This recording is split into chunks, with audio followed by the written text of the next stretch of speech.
जय हिंद समाजवादी साथियों, छठे चरण में समाजवादी पार्टी के ये 10 नाम लाखों वोटों से जीत कर पहुंचेंगे संसद में। जी हां, आज हम बात करेंगे छठे चरण में, जहां पर 14 लोकसभा सीटों पर मतदान होने के लिए है 26 मई को।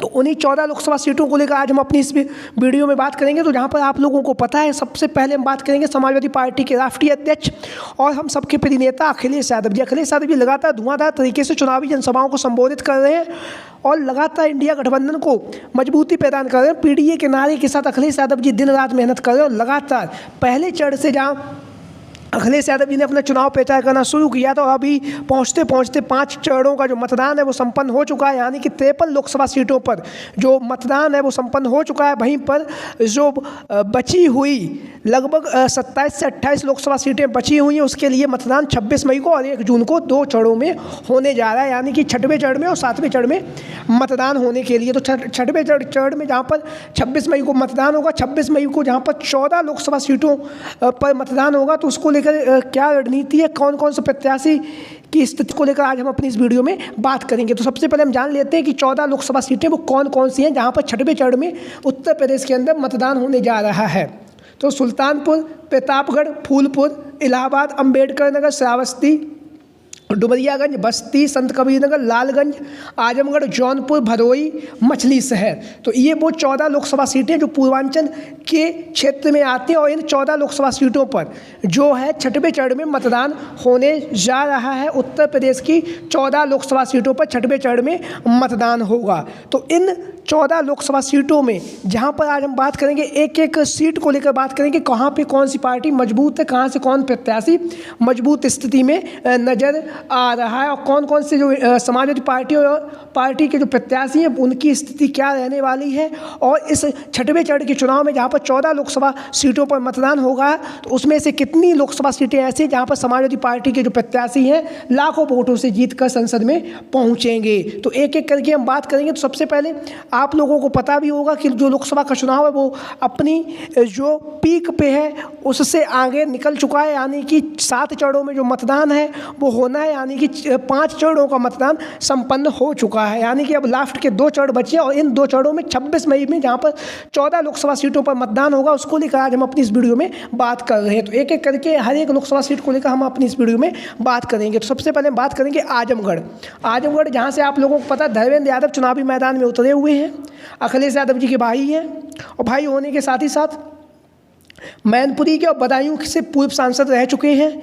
आजमगढ़ में भी जब अभी कुछ समय पहले जब चुनाव हुआ था, जब अखिलेश यादव जी ने लोकसभा से इस्तीफा दिया था, तब यहाँ पर धर्मेंद्र यादव जी महज 8000 वोटों से हार गए थे। उनकी हार का जो कारण बने थे वो थे गुड्डू जमाली, जिन्हें 2.5 से 3 लाख वोट उन्हें प्राप्त हुए थे बीएसपी की पार्टी से, यानी कि बहुजन समाजवादी पार्टी से उन्होंने चुनावी मैदान में उतरे थे गुड्डू जमाली जी। लेकिन इस बार अखिलेश यादव जी के द्वारा गुड्डू जमाली जी को समाजवादी पार्टी में शामिल करके एमएलसी बना दिया गया। तो ऐसी जो रणनीति है, वहाँ से आजमगढ़ की लोकसभा सीट से धर्मेंद्र यादव जी लाखों वोटों से जीतने जा रहे हैं। अब हम बात करेंगे समाजवादी पार्टी के वरिष्ठ नेता, दिग्गज नेता लालजी वर्मा। अम्बेडकर नगर लोकसभा सीट से इंडिया गठबंधन के प्रत्याशी हैं, वरिष्ठ नेता हैं, साफ छवि के नेता हैं और साफ छवि के नेता होने के साथ साथ जमीन पर इनकी बहुत अच्छी पकड़ है। जहाँ पर अखिलेश यादव जी ने जाति समीकरण को साधा है, जिसका फायदा भी अखिलेश यादव जी को लोकसभा के चुनाव में हमें दिखाई भी दे रहा है। जिस तरह से बेरोजगारी, महंगाई को लेकर अखिलेश यादव जी ने सरकार को घेरा है, उसका कहीं ना कहीं जनता के अंदर भी ये बातें आई। और जिस तरह से अखिलेश यादव जी के द्वारा जो पीडीए का जो नारा दिया गया है, यानी कि पिछड़ा, दलित, अल्पसंख्यक, उसका भी प्रभाव हमें कहीं ना कहीं देखने के लिए मिल भी रहा है। तो लगातार जहाँ पर अखिलेश यादव जी चुनावी जनसभाओं को संबोधित कर रहे हैं, लगातार माहौल बना रहे हैं। उसी के साथ ही साथ जो अम्बेडकर नगर लोकसभा सीट है, यहाँ से लालजी वर्मा जी भी लगभग वरिष्ठ नेता हैं और वरिष्ठ नेता होने के साथ साथ यहाँ से यह रिकॉर्ड मतों से जीत कर संसद में पहुँचने वाले हैं लालजी वर्मा जी। उसके बाद हम बात करेंगे अब लालगंज लोकसभा सीट को लेकर। लालगंज की लोकसभा सीट, जैसा कि आप सभी लोगों को पता भी होगा, लालगंज की जो लोकसभा सीट है, यहाँ से वर्तमान समय भारतीय जनता पार्टी का कब्जा है। लेकिन यहाँ से पूर्व में सांसद रह चुके हैं दरोगा सरोज जी। कद्दावर नेता है, वरिष्ठ नेता है, दिग्गज नेता है, अपना जो समाज है उस समाज में इनकी अच्छी खासी पकड़ भी है। तो लालगंज की लोकसभा सीट से जहाँ से दरोगा सरोज जी चुनावी मैदान में उतरे, वो कहीं ना कहीं जो जाति समीकरण का जो खेल है उसे साधने में दरोगा सरोज जी भी काफ़ी ज़्यादा माहिर भी हैं, और माहिर होने के साथ साथ हर समाज में हर वर्ग के लोगों के बीच में जाते हैं और लगातार जनसंपर्क किया, चुनावी प्रचार किया। तो जो लालगंज की लोकसभा सीट है वहाँ से दरोगा प्रसाद सरोज जी भी रिकॉर्ड मतों से जीतकर संसद में पहुँचने वाले हैं। अब हम बात करेंगे जौनपुर लोकसभा सीट से, जहां से बाबू सिंह कुशवाहा जन अधिकार पार्टी के राष्ट्रीय अध्यक्ष हैं। बाबू सिंह कुशवाहा जी जौनपुर की लोकसभा सीट से इंडिया गठबंधन के प्रत्याशी हैं। प्रत्याशी होने के साथ साथ तूफानी तरीके से उन्होंने अपना चुनाव प्रचार किया है, और जो जौनपुर की लोकसभा सीट है वहाँ से कहीं ना कहीं जो स्थिति है वो बाबू सिंह कुशवाहा जी की मजबूत स्थिति नजर आ रही है, और कहीं ना कहीं ये यहाँ से सीट भी निकाल सकते हैं। अब हम बात करेंगे मछली शहर लोकसभा सीट से। मछली शहर लोकसभा सीट जहाँ से प्रिया सरोज जी को चुनावी मैदान में उतारा गया है। युवा है, युवा होने के साथ साथ लड़की है, तेज तर्रार है, आदि आबादी का प्रतिनिधित्व भी कर रही हैं। तो प्रिया सरोज जी लगातार जनसंपर्क किया है, दलित समाज से आती हैं। दलित समाज से आने के साथ साथ जो मछली शहर लोकसभा सीट है वहाँ पर यादव और दलित बाहुल्य ये सीट है। तो कहीं ना कहीं यादव और दलित बाहुल्य सीट ये होने के साथ ही साथ कहीं ना कहीं यहाँ से मछली शहर की जो लोकसभा सीट है यहाँ से प्रिया सरोज जी का जो पक्ष है वो मजबूत हमें नज़र आ रहा है। उसके साथ ही साथ जो प्रिया सरोज जी हैं उनका जो पिताजी हैं वर्तमान समय में विधायक भी हैं, तो उसका भी फायदा उन्हें कहीं ना कहीं हमें देखने के लिए मिलेगा, और प्रिया सरोज जी लाखों वोटों से जीतकर सदन में पहुंचने वाली हैं। अब हम बात करेंगे प्रतापगढ़ लोकसभा सीट को लेकर। प्रतापगढ़ लोकसभा सीट जहां से आप लोगों को पता है समाजवादी पार्टी की तरफ से शिव प्रताप सिंह पटेल चुनावी मैदान में उतरे हुए हैं। वहीं पर जो अभी खबरें सामने आ रही राजा भैया के द्वारा, जिस तरह से जो खबरें सामने आ रही हैं कि राजा भैया का भी इस सीट पर प्रभाव है, और राजा भैया ने कहीं ना कहीं समाजवादी पार्टी को अपना समर्थन भी दे दिया। इस तरह की खबरें आप लोगों को सुनने में आई भी होंगी। अगर राजा भैया का जो समर्थन है अगर समाजवादी पार्टी को यहाँ से मिल जाता है तो प्रतापगढ़ की लोकसभा सीट है जहाँ से SP सिंह पटेल चुनावी मैदान में उतरे हुए हैं, तो कहीं ना कहीं SP सिंह पटेल जी रिकॉर्ड मतों से जीतने जा रहे हैं प्रतापगढ़ की जो लोकसभा सीट है यहाँ से। क्योंकि अखिलेश यादव जी जिस तरह से जाति समीकरण को इस बार साध कर उन्होंने प्रत्याशियों का ऐलान किया है, उसका कहीं ना कहीं असर जमीन पर भी हमें दिख रहा है। अब हम बात करेंगे श्रावस्ती लोकसभा सीट से राम शिरोमणि वर्मा वर्तमान समय में सांसद भी हैं। सांसद होने के साथ साथ लोकसभा के प्रत्याशी भी बनाए गए हैं।